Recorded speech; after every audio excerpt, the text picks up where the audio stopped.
It's Wednesday, September 20th, 2023, and this is KBIA's Views of the News.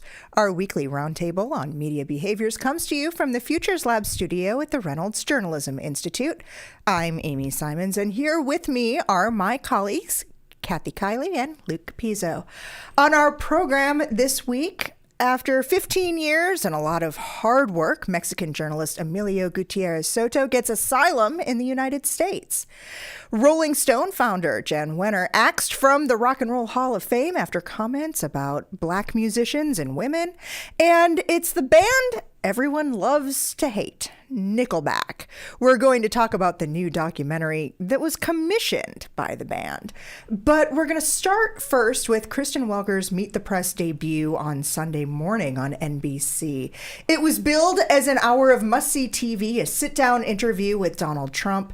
You can watch that full interview on NBC's website, and you can see when you do that it's a 1 hour 18-minute volley between the former president and former White House correspondent. She worked in a bunch of topics in that time, from the indictments against him to January 6th, to abortion, to Ukraine, to the economy. There were moments when he steamrolled her, refusing to answer questions and talking right over her, and moments when she gave it right back to him and fact-checked him in real time as needed. And I get wanting to get a big name for the first show, and Biden and the Biden administration turned them down. Was Trump the move?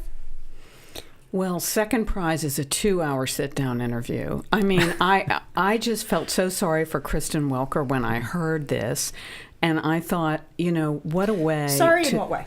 Well, because it's a no-win situation. I think we've talked about this before, that, you know, we in the journalism business operate according to certain norms, and those norms are assuming that our sources are going to abide by certain norms, like trying to tell the truth in most cases, or trying to at least not obfuscating, answering the question, and having a certain professional courtesy in dealing with members of the press.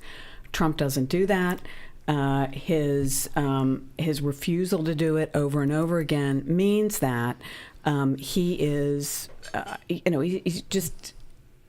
he's a disruptive force who is impossible to interview.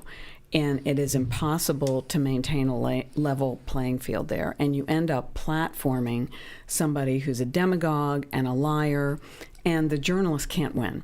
So that's why I felt sorry for her. I felt like she did as good of a job as one can do in many ways under those circumstances, in picking her battles, pushing back, as well as the layering of different fact-checking that they did on top of that interview afterward. I'm not sure what else you can do, but as you said, Kathy, I don't think there's a way to win under those circumstances. And so while I think that it was about as good of a package as you could have put together under those circumstances, there just isn't a place where that's going to set her up to succeed.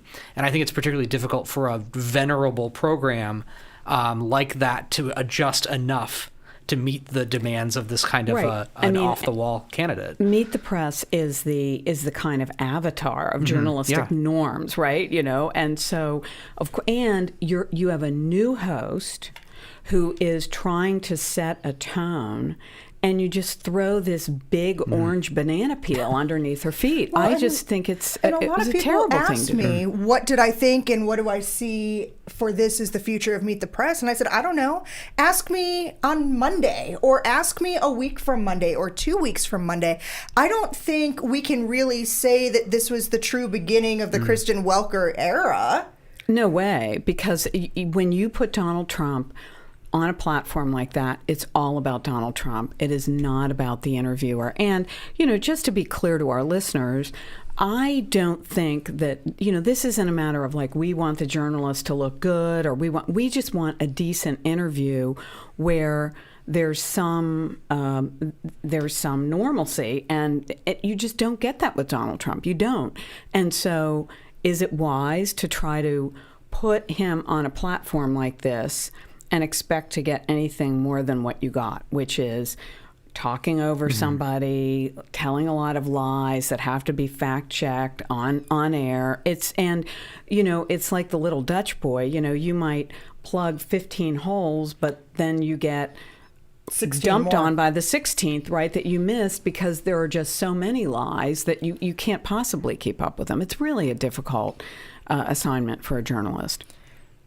It's also a historic one, right? And this was a big moment for women, for people of color. The idea that Meet the Press, again, this venerable outlet, this avatar for journalism, that we're seeing that that there's a greater sense of inclusion at that table and who's going to be running that table going forward. Oh, it's huge. And that's why I think it was so, did we really have to muck it up with Donald Trump? Which to me is pandering for ratings. Sure. You know, it's kind of like, could you, and I honestly, Amy, I wondered to myself, if this were a guy, would that guy have taken that assignment and would that guy have been free to refuse the assignment? Because if The it had been interview, me, you mean, yes. is the assignment. Yeah. Yeah. I mean, because it really does throw a lot of shade on that. What, as you pointed out, is a very historic moment. It's really an important moment for journalism because we are including more people at the table and showing that women and people of color have a place at really what has been an important voice and really an agenda setter for journalism. So it's great, but to overshadow that with this kind of no-win interview situation, I think was really unfortunate. It seems unfair to her in so many ways, and unfair to the folks who I think are looking to get genuine information about this repeat election, especially having someone on who didn't really have anything new to talk about in those moments. I think it's different if there's a particularly newsworthy reason to bring someone back in that sense, but that didn't seem to be the case, and there didn't seem to be anything broken news-wise over the course of the interview, which again I think is another indicator that it may not have been the best choice for that first round. Okay, so this next thing, it wasn't like it happened overnight. The writing was on the wall from the moment that the New York Times company bought The Athletic. And it was formally announced in July. Still, it didn't make it any less, weird when the New York Times hit newsstands yesterday without a dedicated sports section. The last sports section was published in the New York Times on Monday, and it was a really emotional day for staffers who held a protest walking through the newsroom and picketing outside the building. This is, and I think I'm speaking to this more personally, right? Yeah. This is a sad day because It is. the folks that I think of as the platonic ideals of sports journalism are people like George Vesey, Bill Rhoden, who not only are exceptionally good writers, but help us understand both the sports and the meaning culturally of those sports in ways that I don't think the average sports journalist has the time and space to be able to do.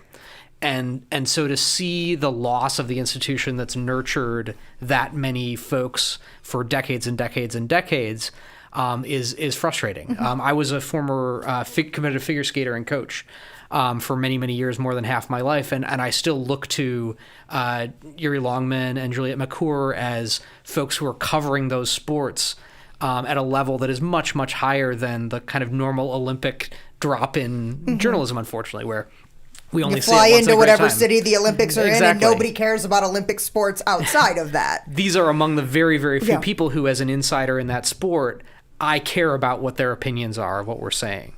And so, again, I just don't feel like most news outlets have the resources to dedicate that kind of time to that type of sports journalism. And so it's a challenge and a sad day to see that lost. Well, in this, I saw it described in one of the pieces, it's on our links blog, that in a year when the Yankees are stinking out the place, the Mets ownership has even given up on the Mets.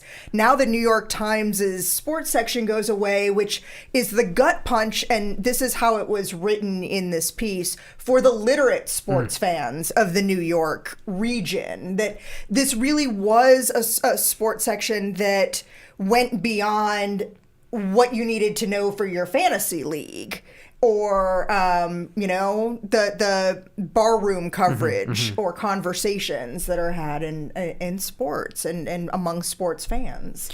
Well, the fact is, most sports pages tended to be, at most newspapers, I think, tended to be the place where the better writers went because you had more freedom. And so there's a lot of really great sports journalism being done out there. I think what's striking here, this was a business decision, and it was a way to get rid of union workers. The sports section of the New York Times is, they're guild writers. They are organized by the Communications Workers of America, and the athletic writers are not. And so this is something we've seen in the past. We saw it early on in the internet era when the Washington Post had WashingtonPost.com, which was across the river from the Washington Post because those people weren't unionized. And it is also a move towards verticals, which I certainly saw that was happening at USA Today when I was there, where the idea was we'll spin off the sports section because that has a certain audience. The problem with that, I think, is that the great thing about the newspaper is, as it was traditionally conceived, was it was a place where you could find news and you could find sports and you could find culture and people could come together. And the nice thing is you might not think you were a sports fan, but you read a really beautifully written piece about figure skating or a boxing match, and you would find yourself captivated by it.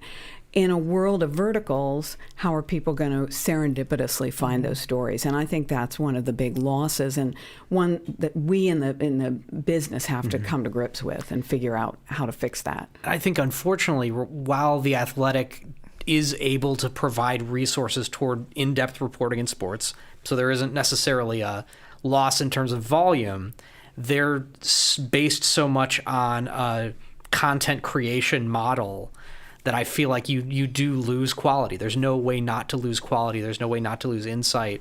And again, without the protections of unionized staff, right, there's a freedom that is lost as well.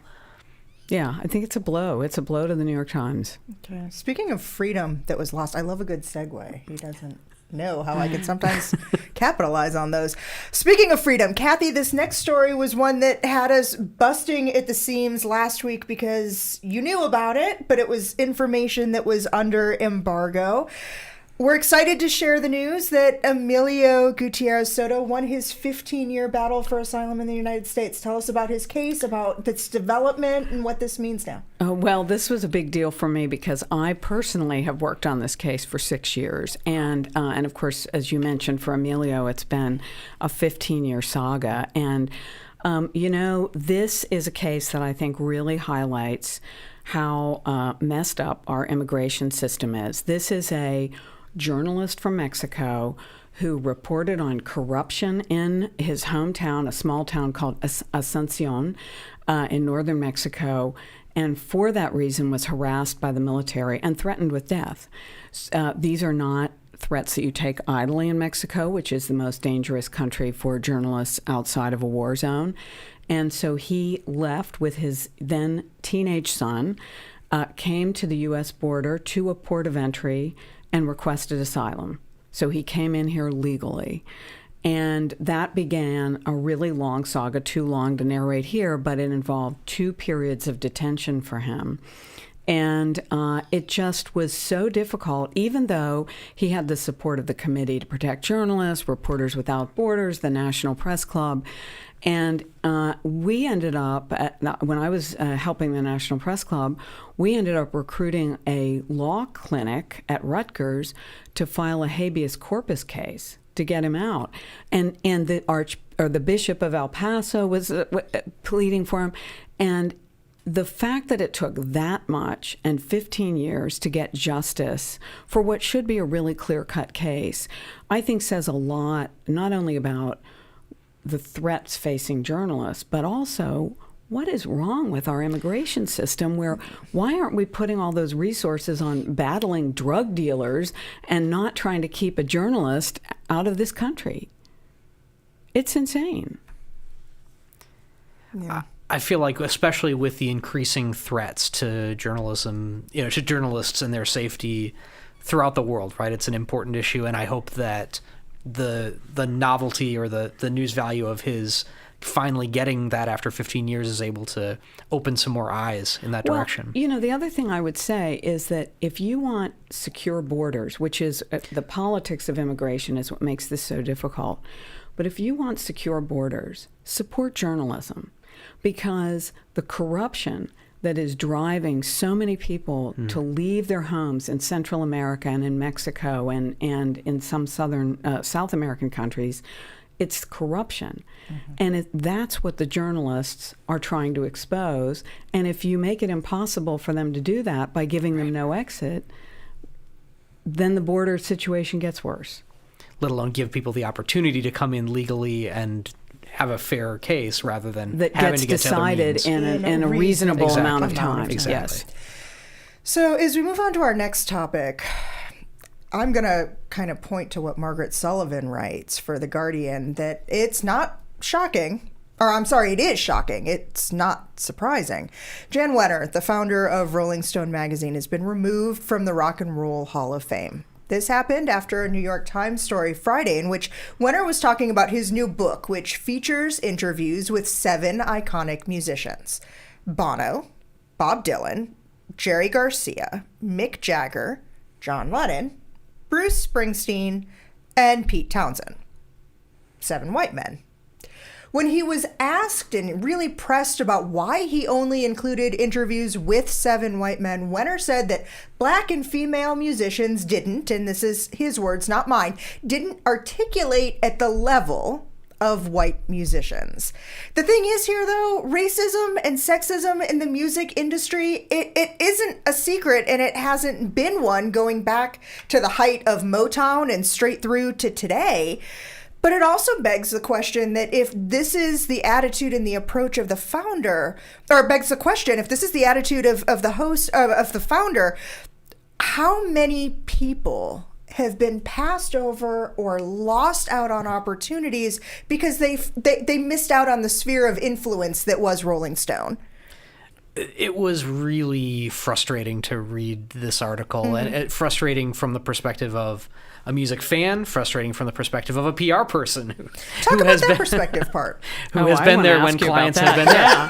Let's hear it. We don't often get the PR people's perspective sitting at this table, so we're gonna hit you up on a lot of those. It was interesting in the first half of that interview. He talked a lot about how, in the interviews he conducted for the book, that he let his subjects review things and clean up mistakes. I found that wildly ironic in light of what's happened. And so you could imagine that when you're prepping someone for an interview like that, that's an obvious question that in this day and age a good journalist is going to ask. You need to have a good answer. And to me, at a certain point, the answer is probably something like, these were my good friends, and these are historic interviews, and these are all people who have earned their way through. That's not to make... I still think that that's a problem for the book personally, but that's the answer that you give. And it's not a complicated one. And it's still problematic, but that's the truth. The other thing that really shocked me was it was clear that somebody in the editing process had flagged this problem for Wenner and said, dude, you don't have any women or people of color in this mix, because it mentioned, I think in the interview, that he addressed it even in the foreword of the book. So it was on his radar screen that, and here I'm talking about the omission of women and people of color, not the letting people doctor their interviews. But he knew that was out there. How does and why would you not be better prepared? I mean, what would you tell as a PR person? What would you tell a person going into an interview with the New York Times to say? I mean, how would you prep them for that? Because clearly you would have anticipated the question. Yes, it's in the book, so he knows that's a problem. You have to. I think you come back to what's the rationale for Rolling Stone being the way it was then? And I think you frame it as part of the past. And this is, since a lot of those interviews are historic anyway, it's an artifact. And history doesn't have to include everything all of the time, and so that's my best answer. I still don't like it, and that's still an answer as a journalist I would have accepted. Yeah, with the addition of and just wait for volume 2. Absolutely, right? Like because he has enough content idea. to write Right. how many other books where it could be 7 women, it could be seven bands or musicians who are black. It could then be a 4th volume of Latinx musicians. Like there's enough. Again, as a historical artifact. Okay, right. Go ahead. I'll let you keep going. And in Sorry, the I interview, got he excited. even Keep mentioned, he said, well, I wouldn't want to do it just for PR, right? I wouldn't want to include them just because PR thinks it's a good idea, which I found incredibly insulting. That obviously, like, this is a PR problem because it's a real problem, because there is a history of leaving people out. And again, I think in a sense, I'm glad that we know that this is how Rolling Stone was run for a long time, and I think that gives us some space from which to reevaluate things, and it shows us where some of those blind spots have been. Not to say that Rolling Stone hasn't done great writing in a lot of ways over many, many, many decades, right? They're still an important venue, but it undermines a lot of what we see and a lot of the prioritization of certain artists that, again, it has excluded people for decades. Yes, and I think that's a great point, that it really highlights that. The other thing is, but speaking of handling a PR crisis, Wenner's son immediately repudiated what his dad said. I mean, said, I love him very much, but no, because the son is now running Rolling Stone. And so he can't have that on his plate. And so, I mean... I wasn't surprised to see the Rock and Roll Hall of Fame do what they did. Yeah. How do they not? Right. Yeah. Okay, so when I first asked Luke last week if he'd be on the show with us today, I told him one of the things I was going to want to talk about was the announcements from both Bill Maher and Drew Barrymore that they were going to return to the air this week with new episodes of their talk shows. Since then, both have announced a change in plans. Bill Maher saying on X, formerly known as Twitter, that he was holding off now that there are negotiations scheduled again in that writer's strike. Barrymore issued an apology on Instagram for planning to move ahead with production and crossing the picket lines. Now, there had been several protests there, and she, I'm guessing, upon some advice from very skilled PR professionals such as you, not you personally in this case, but those who share in your profession, probably gave them some advice that the repercussions could be a whole lot stronger than the win in their eyes of getting back on the air. We're certainly at a period of high ebb, I think, for union organizing in the country, which I think is a fantastic thing. In a lot of different areas, we have the automotive strikes right now. Being from Michigan, those are also, that's union activity that I watch very closely.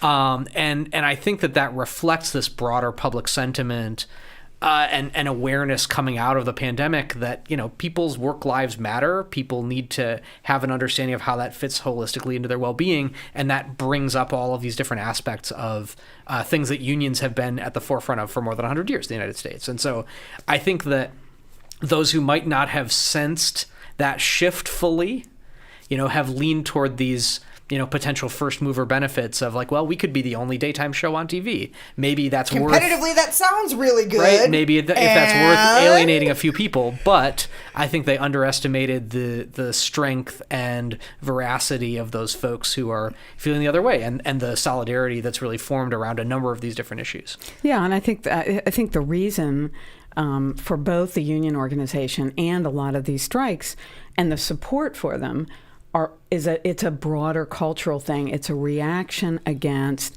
the pulling apart of the middle class, the incredibly high salaries that CEOs and some very highly paid on-the-air talent are getting as compared to the worker bees who are doing the production. So I'm trying to imagine, like, if Drew Barrymore or Bill Maher went back on the air, when the strike's over, how are they going to be getting along with their writer's room? And I think that probably came into play. But it's tone deaf, right? Because you're getting highly compensated, and there are other people who can't afford. They're living in places, either New York or Los Angeles, that are very expensive.